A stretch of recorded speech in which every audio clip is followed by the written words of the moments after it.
Welcome back to my channel. ഈ അടുത്ത് OTT-ൽ ഇറങ്ങിയിട്ടുള്ള മൂവിയാണ് 11. ഈ 11 മൂവിനെ കുറിച്ച് സംസാരിക്കാൻ വേണ്ടിയിട്ടാണ് ഇന്ന് വന്നിട്ടുള്ളത്. 11 എന്ന സിനിമ പേര് പോലെ തന്നെ ത്രില്ലിങ്ങും സസ്പെൻസും നിറഞ്ഞ ഒരു കഥയാണ് പറയുന്നത്. ഒരു കൂട്ടം കുട്ടികൾ, ഒരു സ്ട്രേഞ്ച് ഇൻസിഡന്റ്, പിന്നെ തുടർന്നുള്ള മൈൻഡ് ഗെയിം. ഇതാണ് ഈ ബേസിക് പ്ലോട്ട് എന്ന് പറയുന്നത്.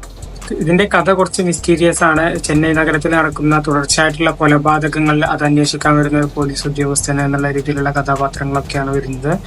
അതിന്റെ തുടർച്ചയായിട്ടുള്ള കൊലപാതകം, ഒരു സീരിയൽ കില്ലർ ഉദിച്ചു വരുന്ന ഒരു നഗരത്തിൽ ഉദിച്ചു വരുന്നു, അതിനെ കുറിച്ചുള്ള കഥയാണ് വരുന്നത്. നമുക്ക് ആക്ടേഴ്സിലേക്ക് നോക്കുകയാണെങ്കിൽ എസ്പെഷ്യലി ദോസ് കിഡ്സും സൂപ്പർ പെർഫോമൻസ് ആയിരുന്നു, നാച്ചുറൽ ആക്ടിങ് ആയിരുന്നു, ബാക്ക്ഗ്രൗണ്ട് ക്യാരക്ടേഴ്സ് ഒക്കെ ബിലീവബിൾ ആയിരുന്നു, വില്ലൻ ലുക്കും ഫീൽ ആയിരുന്നു, ഒക്കെ സെറ്റ് ഓക്കെ ആയിരുന്നു. മെയിനായിട്ട് ഈ സിനിമയിൽ ബീജിഎമ്മും സിനിമാറ്റോഗ്രഫി, ബാക്ക്ഗ്രൗണ്ട് മ്യൂസിക് ഒക്കെയാണ് നന്നായിട്ട് ഉള്ളത് കൊണ്ടാണ് കുറച്ചൊക്കെ ഇത് കണ്ടിരിക്കാൻ പറ്റിയ ഒരു മൂവി ആയിട്ടുള്ളത്. പിന്നെ ഇതിന്റെ ചില മൈനസ് പോയിന്റ്സ് എന്താ വെച്ചാൽ സ്ക്രീൻ പ്ലേ കുറച്ച് ഡ്രാഗ് ആയിട്ട് തോന്നിയിട്ടുണ്ടായിരുന്നു. ക്ലൈമാക്സ് നമുക്ക് കുറച്ചൊക്കെ പ്രെഡിക്റ്റബിൾ ആയിരുന്നു. സിനിമ തുടങ്ങി കാണുമ്പോൾ തന്നെ മൂവി ചെയ്യുന്നതിനനുസരിച്ച് തന്നെ നമുക്ക് കുറച്ചൊക്കെ പ്രെഡിക്റ്റബിൾ ആയിട്ടാണ് ഇതിന്റെ ക്ലൈമാക്സ് സീൻസ് ഒക്കെ വരുന്നത്.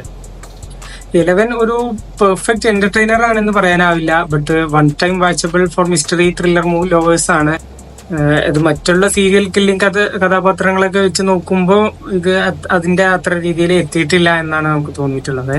പക്ഷെ ഇതൊരു വൺ ടൈം വാച്ചബിൾ ആണ്. ഒരു 5-ൽ 3 റേറ്റിംഗ് ഒക്കെ വരുന്ന ഒരു ആവറേജിങ് മൂവി ആയിട്ടാണ് എനിക്ക് തോന്നിയിട്ടുള്ളത്. നിങ്ങൾ കണ്ടിട്ട് അഭിപ്രായങ്ങൾ കമന്റ് ചെയ്യുക. വീഡിയോ ഇഷ്ടപ്പെട്ടിട്ടുണ്ടെങ്കിൽ ചാനൽ സബ്സ്ക്രൈബ് ചെയ്യുക, വീഡിയോ ലൈക്ക് ചെയ്യുക. അടുത്ത വീഡിയോ ആയിട്ട്